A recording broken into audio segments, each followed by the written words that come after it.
Hey guys, welcome back to the channel. Hope you're having a great day, blessed week. Today I'm going to talk about my favorite baits for the month of March. Month of April. Today's the last day of March. Tomorrow will be April. And April pretty much you take your tackle box, you close your eyes, you stick your hand in your tackle box, you pull the bait out, put it on your line, throw it out and catch fish. April is an awesome April and May both are just awesome months to be fishing for anything. Bluegill, catfish, crappie, of course bass. I got a picture from a friend of mine this morning fishing over on Norfolk. He had there was like 6 or 8 nice channel cat, and had 2 probably 12 to 15 pound stripers, and he just had a heck of a day out on the water. Had some huge hail over there in Mountain Home. Anywhere from golf ball up it wasn't quite baseball size, but they wasn't too far from it. There was some huge hail, and I got some pictures and video from that. That was pretty bad. I feel sorry for those people over there at Mountain Home right now that had all that hail. But anyway, my favorite baits for the month of April is number 1, a spinner bait. I didn't bring a spinner bait with me today, but spinner baits work freaking awesome because April's kind of a windy month. If you got wind, especially if you have a little bit of cloud cover or early morning or late evening, shoot, tie that spinner bait on, just go down the bank hitting every piece of brush, rocks, boat docks, anything you come to, put that spinner bait on it and you will be catching fish. Spinner bait is a great bait in the month of April. Another great bait in the month of April is a buzz bait. True Faith custom bait buzz bait right here. And that buzz bait, same thing as a spinner bait. Start going down the bank and letting it rip. Get the big bladed buzz bait, because sometimes the water's still kind of cold like it is right now in the low 50s.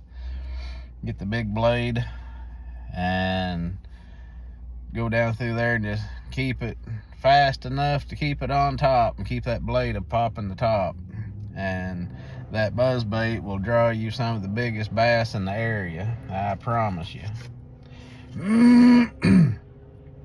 Fish it up shallow,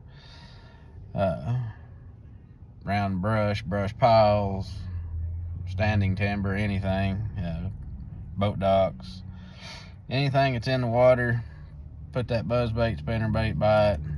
I fish both of them on anywhere from 15 to 20 pound fluorocarbon, 7'3" rod, to 7'6" rod. Most of my rods is 7 to 7'3". Spinner bait, one good spinner bait rod. If you're throwing at targets though, you might go to a shorter rod like a 6'9", 6'6", 6'9". Throwing it on the shorter rod will help your casting accuracy.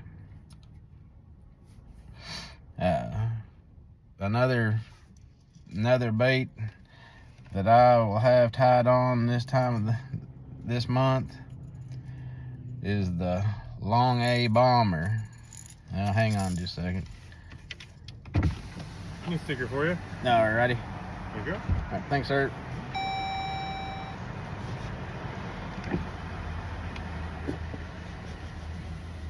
In line getting my oil changed. If you need an oil change and you're around Farmington, Arkansas, Ready Lube is the place to go. They're quick, fair priced, bunch of nice guys. So if you're around Farmington, go to Ready Lube. Anyway, back to what I was saying. Long A bomber. Don't look at that red feather on the end of that either. You do not want to do exactly as I'm doing. Actually, you do. I put that red feather on the end of that Long A bomber. As you can see, I need to replace some hooks on this one.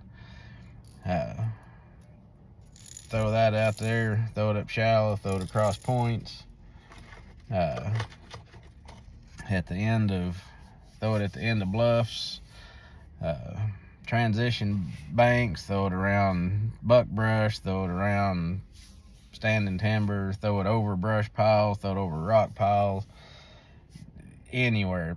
Throw that thing out there. You want to throw it on monofilament because monofilament line floats. I'm not a fan of braid. I don't use braid on any of my rods. I don't do that braid, the fluorocarbon leader. I hate braid. I've used it. The only time I use braid is if I was going to be fishing like in Florida and all them weeds where you have to have something like that. But otherwise, I hate braided line. I've tried it several times. I've given it a good try several times, trying to get to where I like it, because I know so many people that does, and I hate it. That's just my opinion. If you're a braided line guy, more power to you. There's nothing wrong with it. If you like it, you like it. I'm just one of the ones that don't. But anyway, throw it on monofilament because it floats, and you throw that thing out there and you let the ripples die down. Once the ripples die down, you just start real slow reeling it, and you reel it just fast enough to make it wobble. You do not want your bait going under the water. You do not want the bait submerged. You want it to stay on top. You want the front of it will dive down, but the front of it will dive down, but you want to make sure the back of that Long A stays on top of the water and working back and forth, and that feather is going to help it stay on top. That's one of the reasons we have a feather on there. That way that feather will give it some buoyancy, and we'll keep it help keep it on top of the water. Come on.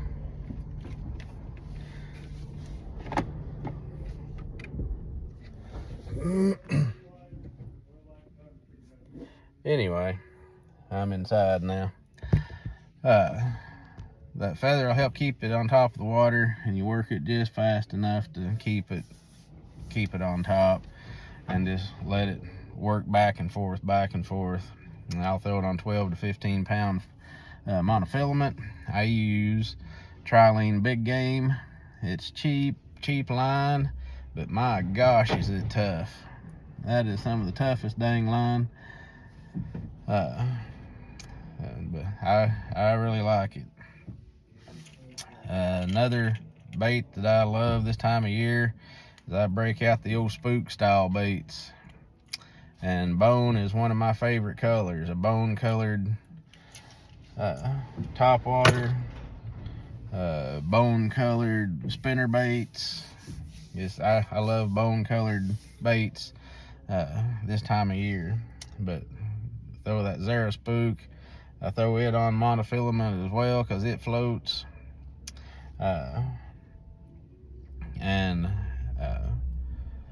this is a great time of year to start throwing that spook. You can work it fairly quick to cover water, but you can also work it slow enough that you'll catch fish in the colder water.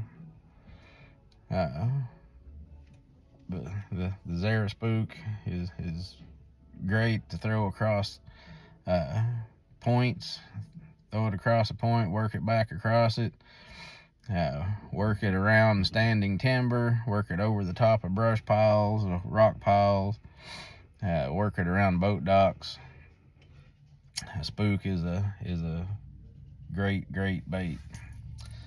Another great bait is a crankbait. Of course, you know what this one is. This is a DT6. By Rapala. I'll throw the DT6, DT8, DT10, and then I'll throw a rock crawler.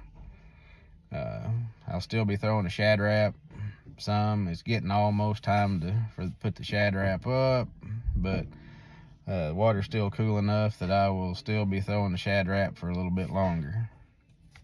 I throw all my crankbaits on 10-pound test fluorocarbon, 7-foot rod, and then whatever reel that you like. I don't really push. I push having a quality rod, because the feel that you get with a quality rod, like I have a G Loomis, a couple of G Loomises, but I have a cheaper reel, so I can afford the more expensive rod. You wouldn't think that it would make that much difference, but my goodness, you can feel the sensitivity of a real quality rod is unbeatable, especially in this colder water. Another bait that I will definitely have tied on is the True Faith custom bait jig.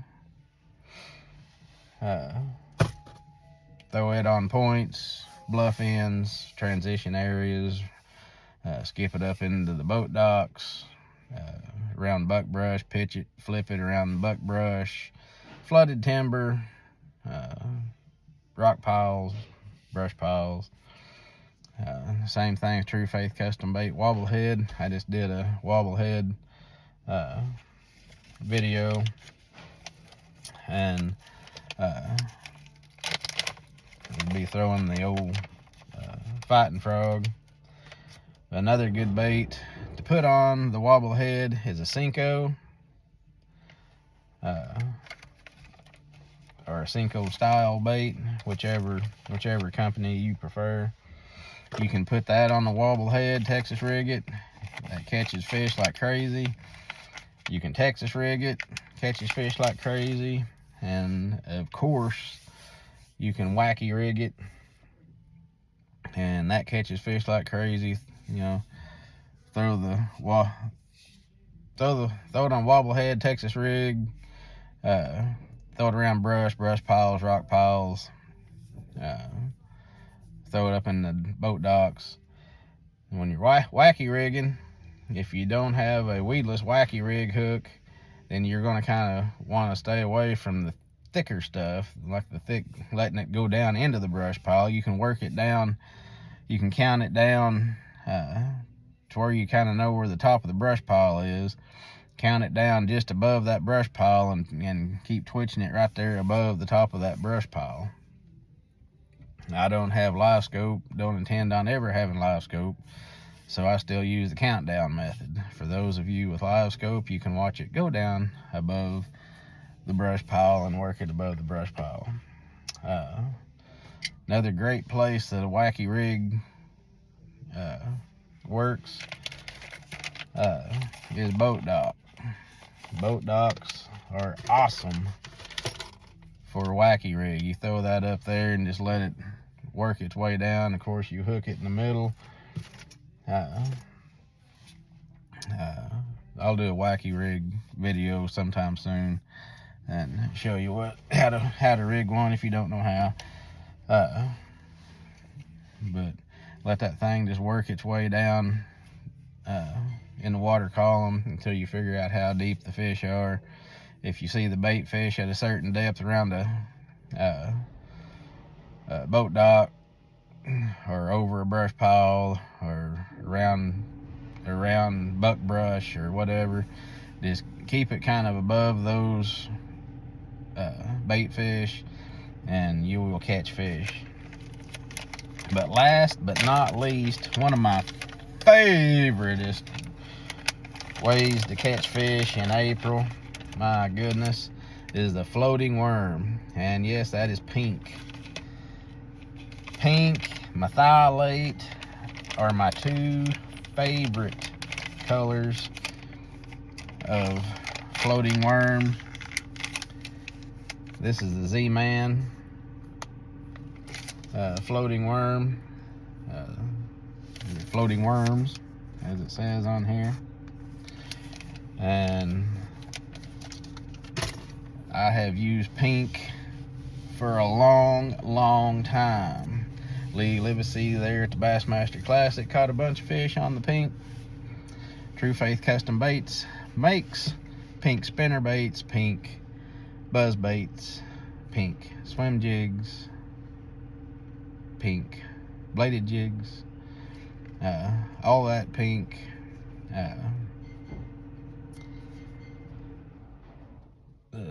Chatterbait is not the first one to make that pink and purple chatterbait, I promise you, because I've used it for a little while now. True Faith Custom Baits has made it for just a little bit, that pink and purple. Ever since I started using that color in those drop shot worms, it works. Lee Livesey just kind of let the secret out. But anyway, floating worm, it's great. I love it. It's so much fun. Almost as much fun as a spinnerbait. Not quite, but you hook it through the middle, sort of through the middle. It's not exactly in the middle. I usually hook